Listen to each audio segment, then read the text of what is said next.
Bago ngayong gabi, sumabog ang Bulkang Canlaon sa Negros Island pasado alas 7 ngayong gabi. Kasunod nito, nagbabala ang PHIVOLCS sa posibilidad ng ashfall sa ilang bahagi ng Negros Occidental. Mula sa La Carlota City, Negros Occidental, may live report si Eileen Pedreso ng GMA Regional TV. Eileen. Ato muling nagkaroon ng moderately explosive eruption ng Mount Canlaon matapos ang ilang araw na pagiging kalmado nito.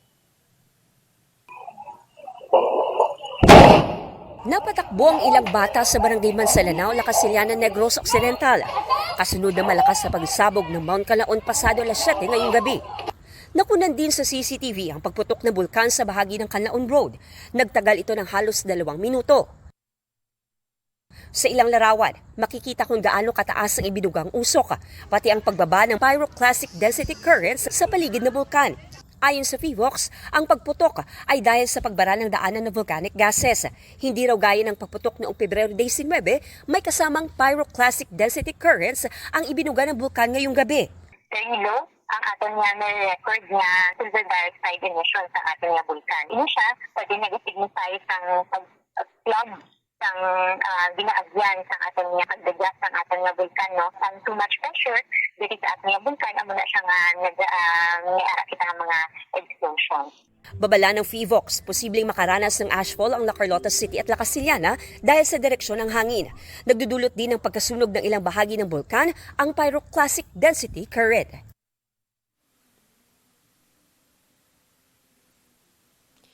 Atom 5 LGU na ang nagdeklara ng suspensyon ng face-to-face classes dahil sa pagputok ng bulkan. Kabilang na dito ang La Carlota City, Himamaylan City at mga bayan ng Lacasiliana, Binalbagan at Isabela. May naitala ring ashfall sa bahagi ng Lacasiliana at bayan ng Hinigaran. Balik sa iyo, Atom. Maraming salamat, Eileen Pedreso ng GMA Regional TV.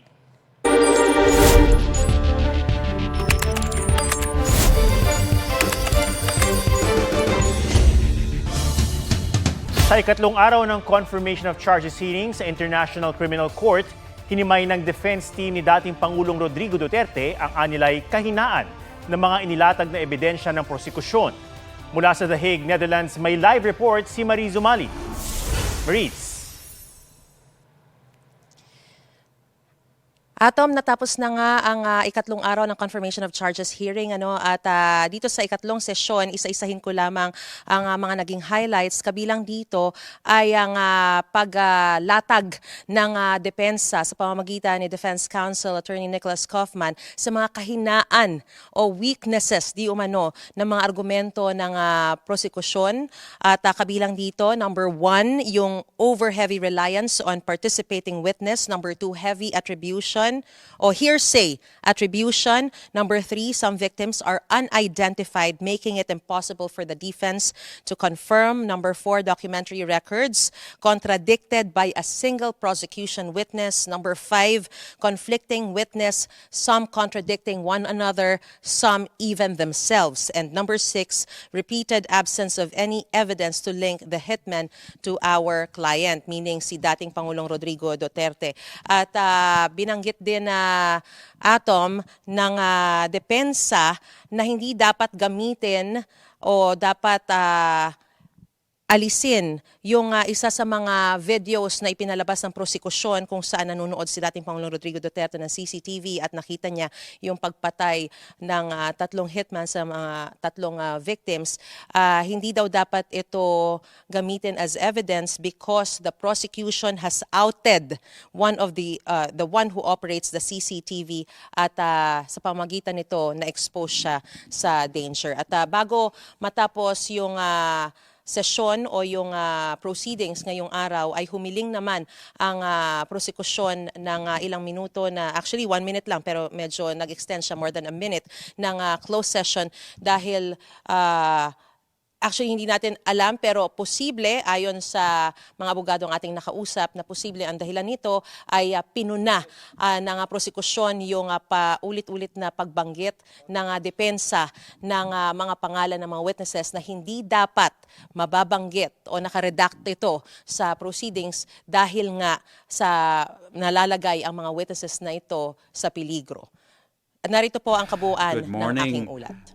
Madam Iginiit ni Attorney Nicholas Kaufman na hindi sapat ang hawak na ebidensya ng prosekusyon para litisin ang dating Pangulo ng Crimes Against Humanity of murder and attempted murder para sa mga pagpatay sa drug war noong mayor pa siya ng Davao City hanggang naging Pangulo ng Pilipinas. Mr. Rodrigo Duterte should not remain in detention for years to come simply because the prosecution cannot make out substantial grounds to believe that this individual committed the crimes with which he is charged. Unang pinuna ni Kaufman ang mga ipinresenta ng prosekusyon ng mga talumpati noon ni Duterte. Hindi raw naipakita ng mga ito ang criminal intent at namimili lang daw ang prosekusyon ng isasama para bumagay sa kanilang naratibo. Kung 20 talumpati raw ang ipinakita ng prosekusyon, 35 naman ang nakita ng depensa na nagpapakita ng paghimok ni Duterte sa mga alagad ng batas na sumunod sa batas. Let's look at what the deputy prosecutor didn't state from the same speech. And the order is simply this: go out, arrest them if you can. But if there is no peaceful method of doing it and you're presented with violent resistance, thereby placing your jeopardy in your life, you shoot. Well, the son of the Mr. Duterte's language, obviously, but nevertheless an exhortation to lawful self-defense. Tungkol naman sa mapa na inilabas ng prosekusyon para ipakita ang malawakang patayan mula noong Davao Mayor hanggang sa maging Pangulo si Duterte, iginiit ni Kaufman na walang patunay na extrajudicial killings ang mga ito. Hindi rin daw naipakita ng prosekusyon na iligal ang pagkakapatay sa ipinakita nilang datos ng PDEA ng libo-libong napatay sa anti-drug operations. Hindi rin daw isinama ng prosekusyon ang nasa parehong report na kumpara sa bilang ng mga naaresto, mas kakaunti ang mga namatay. Kinontra rin ni Kaufman ang iginigiit ng prosekusyon na ang mga pagpatay at pinuntirya ang buong populasyon ng Pilipinas.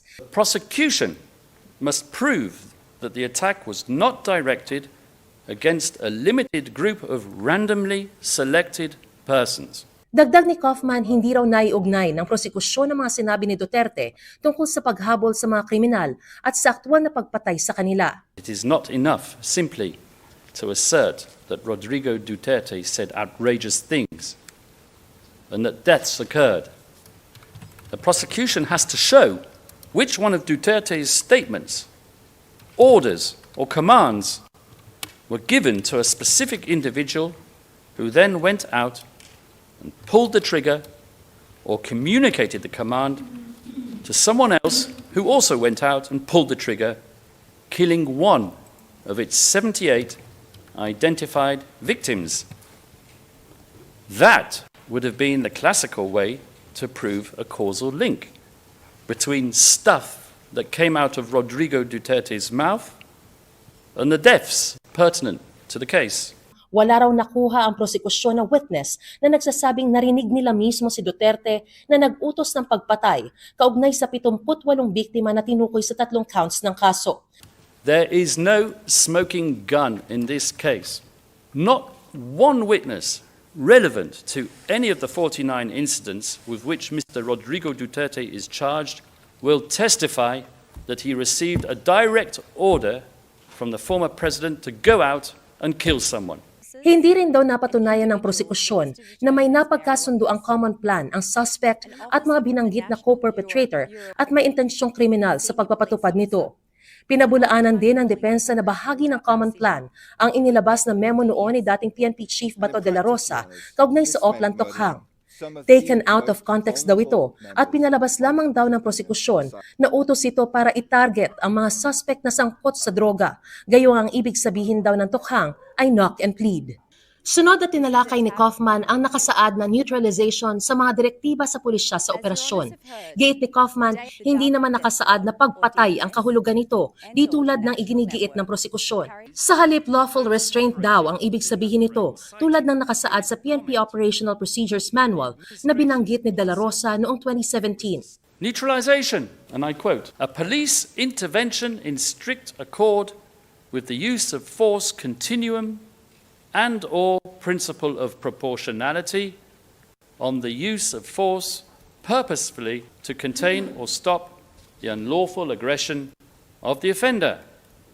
This may include an arrest, capture, surrender, or other acts to subdue the suspect.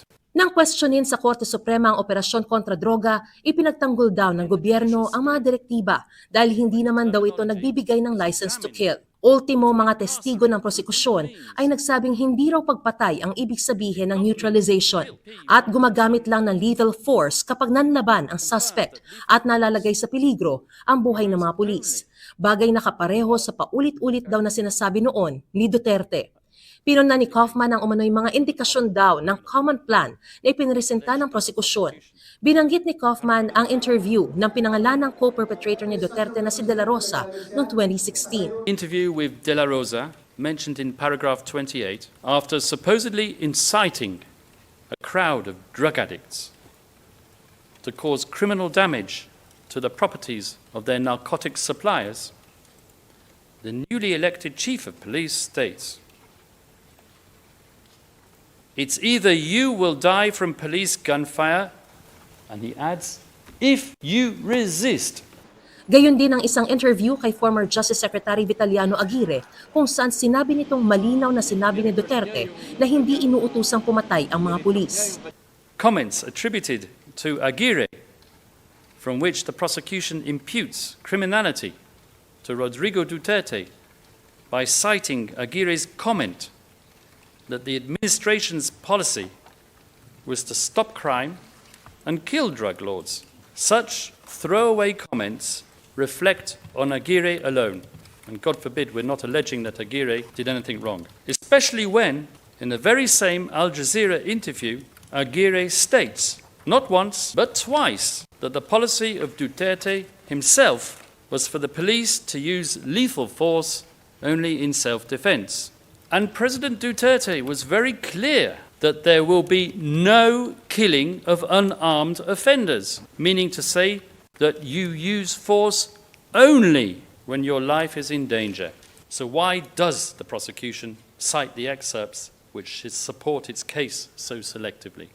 Kinontra rin ni Kaufman ang paggamit ng prosekusyon sa memo kaugnay sa Project Double Barrel bilang ebidensya ng common plan kaugnay sa war on drugs. Iniutos din daw sa dokumentong ito na irespeto ang karapatan ng mga inaaresto at huwag lumabag sa karapatang pantao. Pinuna rin ni Kaufman ang paggamit ng prosekusyon bilang patunay ng common plan ang paglalabas nito ng statistics ng mga namatay sa drug war. Sa 2017 accomplishment report na inilabas ng Duterte administration kung saan nakasaad na mahigit 3,000 ang napatay, kakarampot lang daw kumpara sa mahigit 118,000 na pag-aresto. Such statistics are certainly not indicative of a wholesale policy of murder designed to supplant the process of law.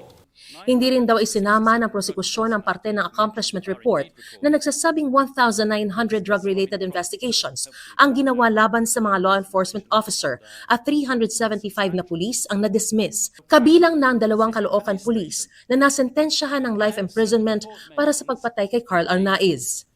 Which set out additional policies and guidelines in the conduct of double At barrel. sa kabila naman ng pagtibag o pagbasag ng depensa sa mga argumento ng prosekusyon, hindi natitinag ang mga pamilya ng mga biktima ng extrajudicial killings. Anila ay nagninitpick lang daw ang depensa at hindi raw maalis ang katotohanan na napakarami raw namatay at ang kanilang mga mahal sa buhay ay hindi lamang estatistika kundi mga tunay na tao. At kumpiyansa rin daw ang mga pamilyang ito sa argumento ng prosekusyon dahil nag-imbestiga raw ang prosekusyon ng husto at ang tanging kanilang tinatayuan ay ang katotohanan. Samantala, Atom, bukas magpapatuloy ang submission on merits ng depensa. Meron silang 30 minutes at bukas na rin magaganap yung closing speeches ng prosekusyon, depensa at ng common legal representatives for victims bago tuluyang mag-adjourn o matapos ang confirmation of charges hearing at pagkatapos may 60 days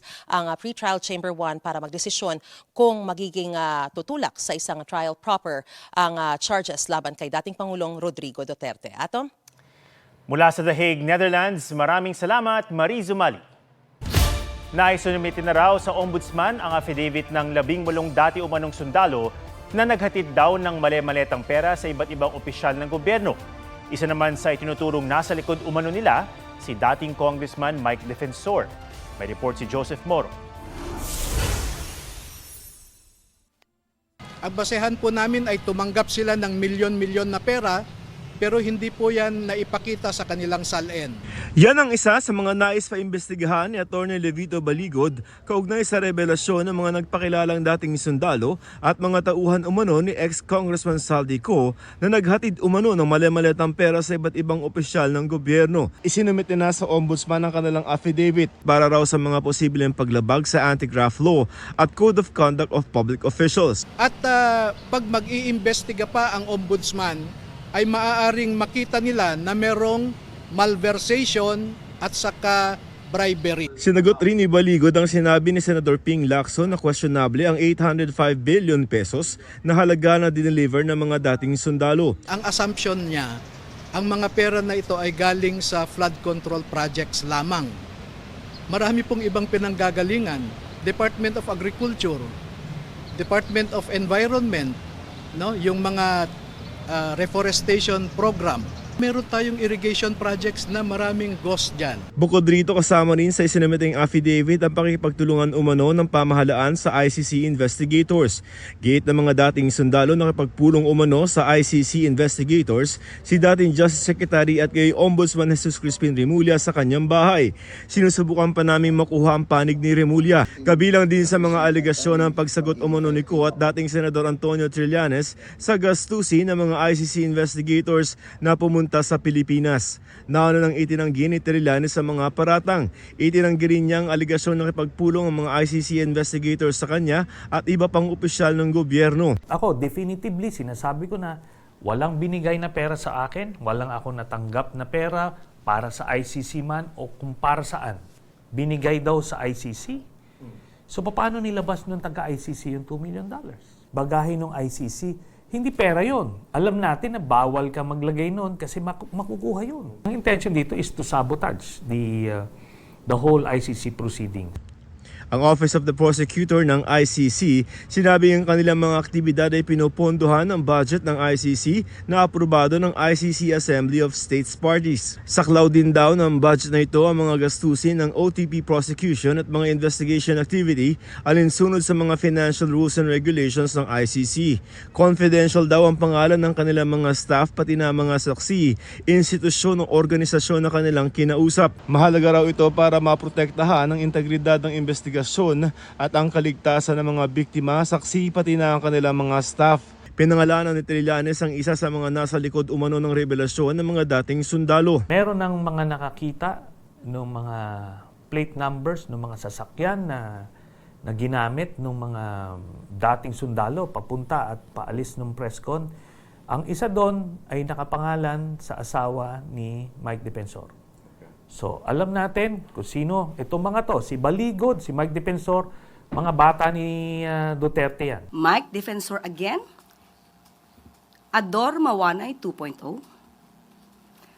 Kilala ang salitang Mawanay dahil sa pamimilit di umano sa kanya na gumawa ng peking salaysay. Pag ang taong ito ay kasama sa isang issue, something is fishy.